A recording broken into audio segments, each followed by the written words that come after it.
The bow froze mid-stroke. A string snapped. And then came the scream. The music didn't stop because the musicians had planned it. It stopped because one of the world's most powerful women had just vanished from her seat without making a sound.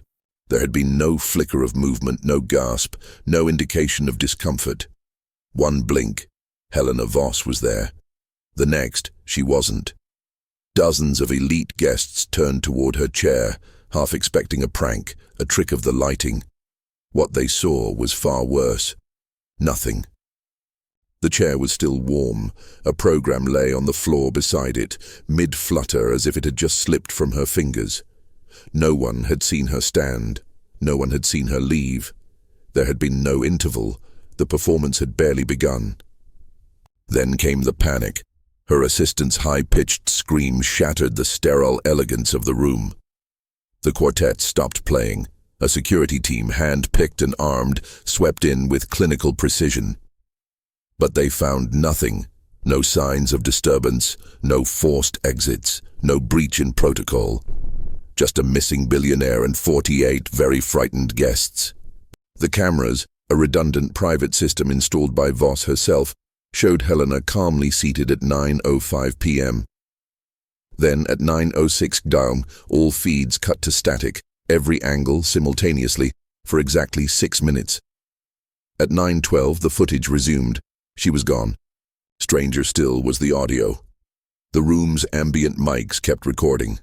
In those 6 minutes, the playback revealed reversed strings, layered over a whispering drone.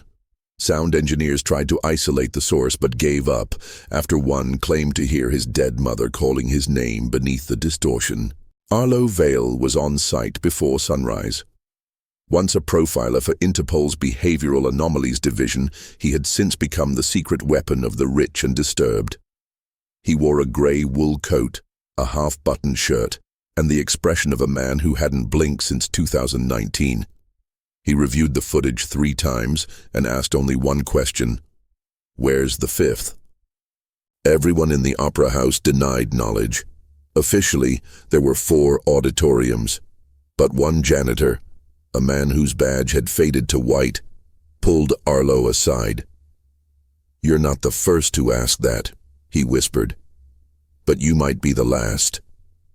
That night, beneath Helena's empty chair, Arlo heard something move, something scraping in rhythm, like a cello bow drawn across concrete. Helena Voss never followed scripts. She rewrote them. Her empire, Voss Synapse, had risen from obscurity to global dominance by offering neural enhancement implants that promised creativity, memory control, even artificial déjà vu. Her enemies called it brainwashing. Her followers called it godlike. Her stockholders simply watched the numbers climb. Despite or because of her wealth, Helena was drawn to what others feared. She curated a private collection of outlawed art, forbidden compositions, and artifacts recovered from closed crime scenes. In one room of her estate in Zurich, she kept a violin made from human bone. In another, an oil painting banned in 3 countries for its rumored hallucinogenic properties. Her tastes weren't random. Every object, every piece fed a larger obsession, an invisible thread she often referred to in interviews as resonant frequency. She believed memory, sound, and consciousness could harmonize to unlock a forgotten realm. Echoes of the flesh, the composition she demanded performed, was part of that belief. 2 weeks before her disappearance, Helena contacted the opera house under a pseudonym. She requested a private performance of that exact piece, a work banned from public archives after its composer disappeared during rehearsal in 1973. The composer's name had been erased from most databases, and Helena's team claimed she had reconstructed the score by memory alone. Her request came with strange demands. All performers must be left-handed. Instruments were to be tuned 17 cents below standard pitch. Lighting was capped at 34% intensity. The stage must contain no reflective surfaces. Each musician was required to wear a white blindfold during the rehearsal. When questioned, her assistant forwarded a voice message. "The fifth speaks only in music. To summon it, you must play what was never meant to be heard. Her tone was steady, measured, but something in the background, something faint, sounded like breathing not her own. She arrived at the Opera House 6 hours before the event and spent nearly all that time backstage. A technician found her beneath the rigging, barefoot, eyes closed, whispering a melody no one could match to any known composition. She repeated one word with growing intensity. Coda. Arlo, investigating her residences across 3 continents, recovered 6 journals. In every one, the phrase appeared, "The fifth isn't hidden, it's dormant." Some pages were written in languages he couldn't identify, others were blank, until exposed to ultraviolet light, revealing musical notations that didn't align with any known key. The blueprints arrived in a dusty tube sealed with wax, an anonymous delivery to Arlo's hotel room, no return address, no note. Inside were the original schematics of the Sydney Opera House, yellowed and brittle, the ink smudged by time. But amid the layers of expected complexity, one revision stood out. A staircase that dropped beneath the main hall into an unlabeled space. Next to it, in faded red ink, someone had scrawled a single number. 5. Arlo spent hours matching the old plans to the modern layout, tracing corridors, elevators, ventilation shafts. Nothing public matched the drawing. But a hint surfaced deep in the Opera House's original maintenance logs. Sub-chamber access sealed post-incident 1976. No further detail. The name of the engineer listed in the file, crossed out. That night, under the pretense of private inspection, Arlo returned. A facilities manager named Lewis guided him through the underbelly of the building. The bowels of the Opera House were tight, metallic, and stifling. Rust lined the pipes. Lights flickered overhead with anxious delay. Beneath the orchestra pit, they found it, a panel discolored by time, recessed slightly from the rest of the wall. Arlo ran his fingers across it. Cold. Behind the panel, stairs. Rough-hewn stone spiraling downward, the air cooling with every step. After the 4th descent, Arlo noticed his breath. By the 10th, Lewis was pale and sweating. The flashlight beams bent strangely against the walls, casting shadows that didn't behave. When they reached the bottom, Lewis refused to continue. "Something's wrong with the sound here," he said. Then he left. Alone, Arlo faced a heavy iron door, nearly twice his height. No handle, no hinges, just a faint vibration that ran through the metal, almost musical. He reached out, and it opened. No creak, no resistance. Inside, a subterranean theater stretched before him. Perfect rows of seats faced a modest stage, empty but commanding. Curtains hung still, yet Arlo felt movement in the air. His footsteps echoed unnaturally. One step rebounded with 4. His breath returned to him deeper than it had left. The theater had a geometry that disobeyed logic. Angles folded into themselves, seats realigned when he looked away. He whispered, "Helena," testing the silence. A second voice repeated it softly with perfect mimicry. On stage, a music stand awaited. Upon it, a page of notation, but no music. The staves were blank except for twisted organic shapes like bone fragments. As he touched it, a deep hum resonated from beneath the floor. Not heard but felt, rattling his spine, shaking the fillings in his teeth. His flashlight flickered, sputtered, and died. Then the music began, a long, aching stroke across invisible strings, slow, deliberate, mournful. Arlo spun toward the exit, but the door was no longer there. The stairs were gone. The stage lights rose by themselves, casting red over the seats. In the first row, a figure sat upright, watching. The figure in the front row didn't blink. It sat motionless as the invisible strings groaned again, the sound swelling into a dissonant chord that seemed to vibrate inside Arlo's teeth. The air turned thick, syrupy. He stepped back instinctively, but his foot met no ground. The stage behind him had shifted. Lights above flickered. Shadows moved across the seats, though no one else was visible. Arlo turned in slow circles. There was no sign of the panel, no stairs, no Lewis. Just him, the phantom music, and the figure in the chair, still watching, still unmoving. He approached the figure. Each step made the floor creak like rotting wood. The seats around him appeared newer than they should have, the velvet untouched by dust. As he neared the front row, the lights dimmed, and the music cut out abruptly. The figure dissolved into smoke, leaving behind only the faint scent of violets. Suddenly, the theater roared to life.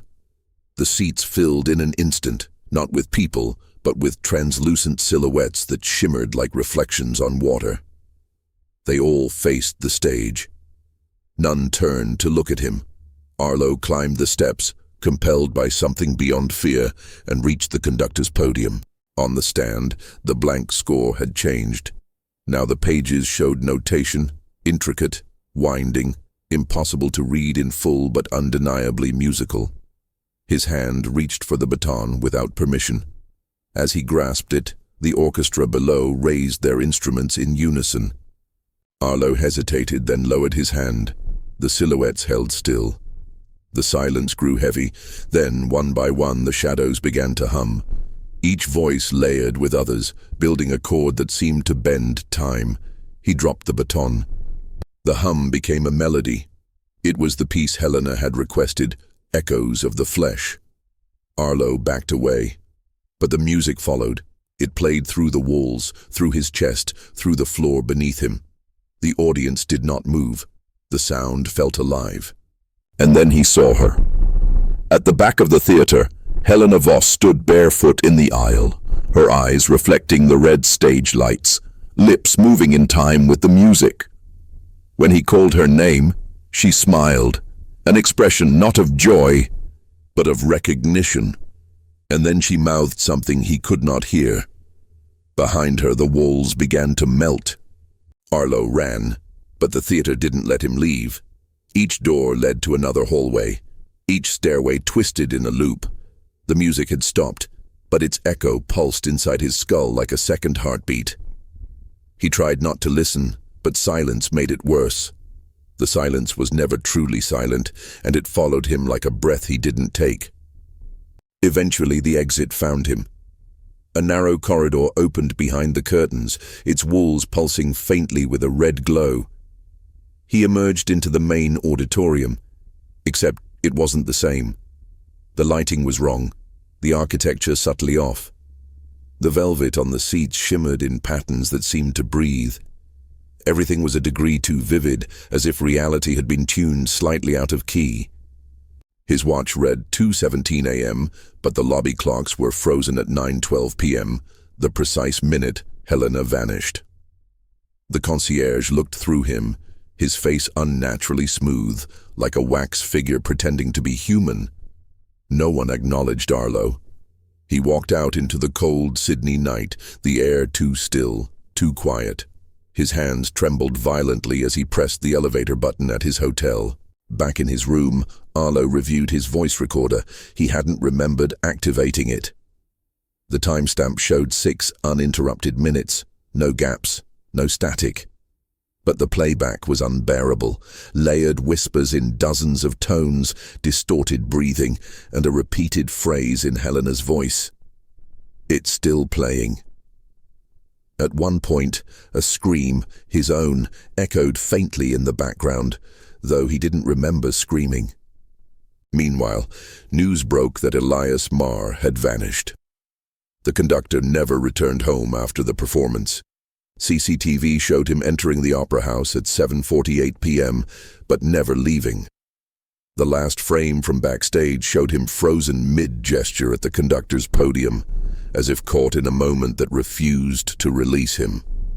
Digging through old archives, Arlo found prior references to Elias Marr, once in 1973 and again in 1994, each tied to mysterious disappearances within the opera house. The photographs showed the same man, unchanged, not similar, identical, no aging, no explanation. Arlo's notes began to fracture as he reread them.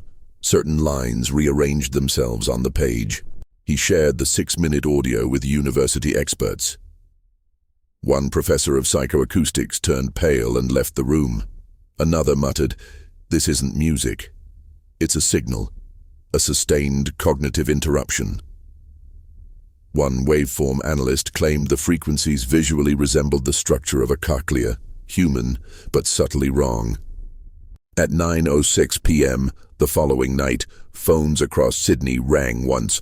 No caller ID, no sound, just one ring. Arlo's didn't ring. Instead, it played a melody.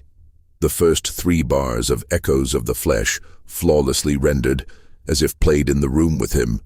He didn't answer. He simply sat there staring at the darkened screen and listened.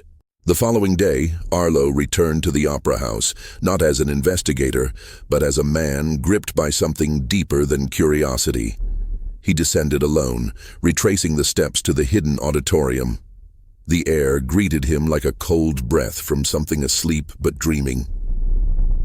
The music, though silent, hummed behind every surface. The stage was unchanged, but the sheet music had altered. Where bone-like glyphs once curled across the page, now there were actual notes, inked in red, in a hand that resembled his own. He didn't remember writing them.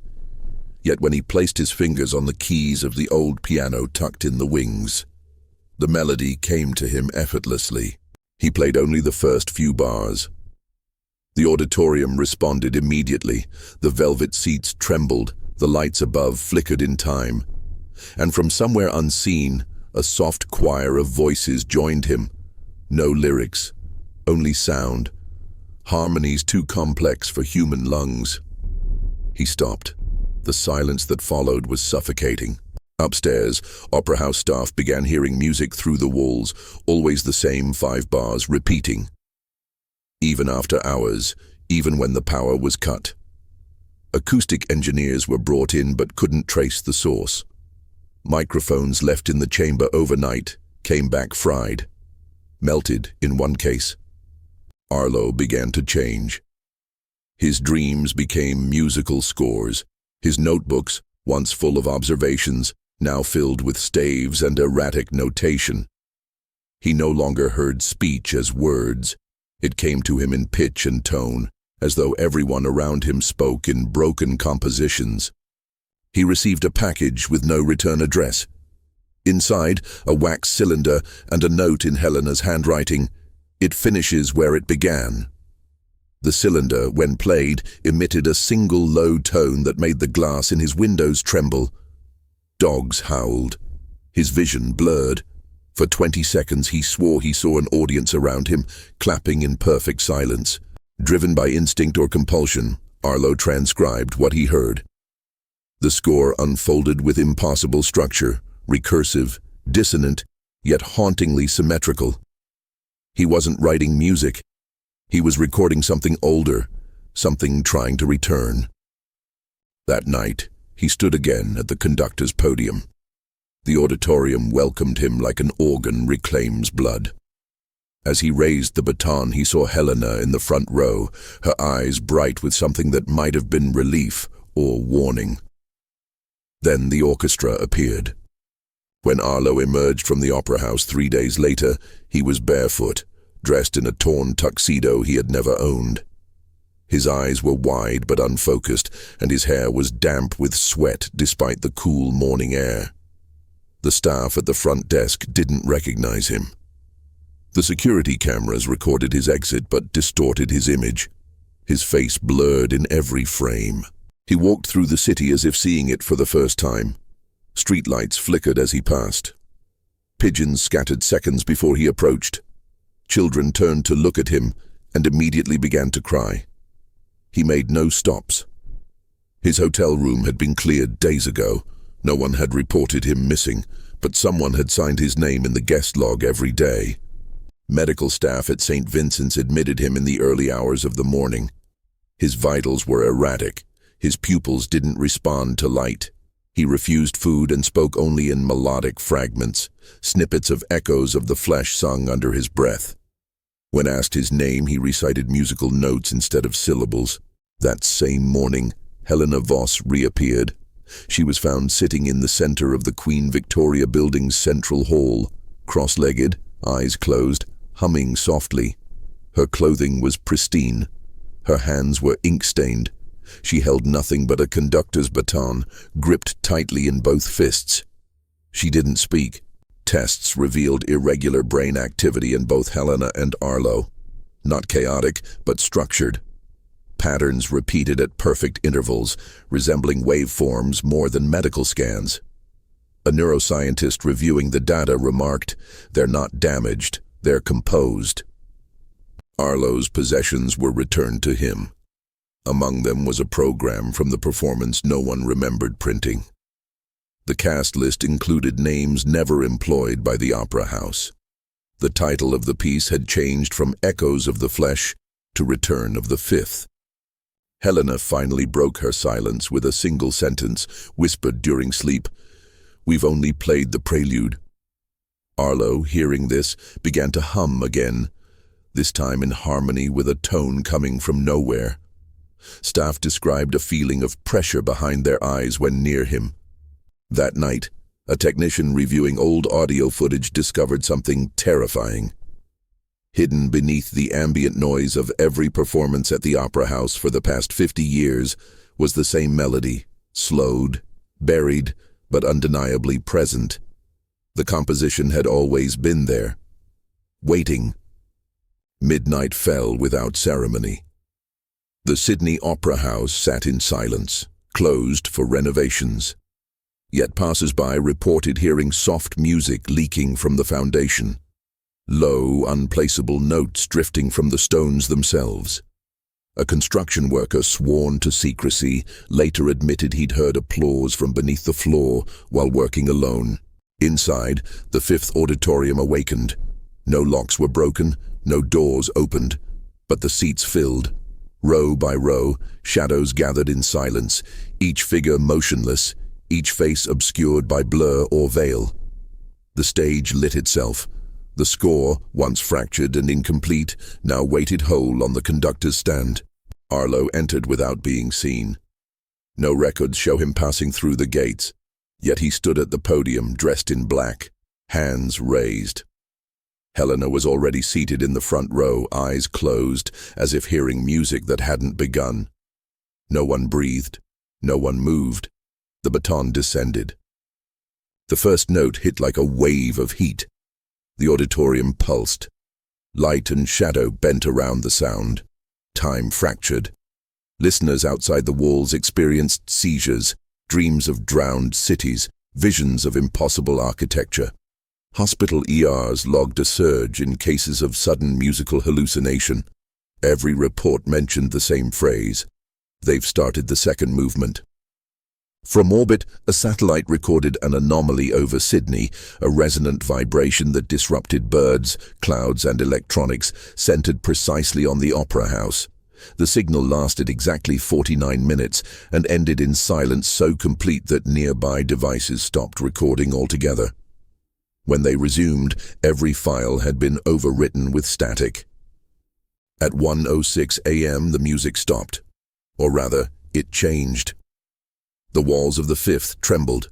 The shadows in the seats stood in unison, turned to face Arlo and bowed. Helena stood. A doorway appeared behind her, outlined in gold. Without a word, she walked through it. Arlo followed. The rest faded. In the morning, the Sydney Opera House reopened. No explanation was given. No sign of damage was found. But something had changed. The acoustics, once mathematically perfect, now rang slightly too long. Visitors spoke of feeling watched.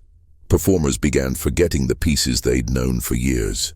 And in the janitor's closet, taped to the inside of the maintenance logbook, a final note was found. Written in Arlo's hand, "The Fifth isn't under the opera house. It is the opera house. And it's listening."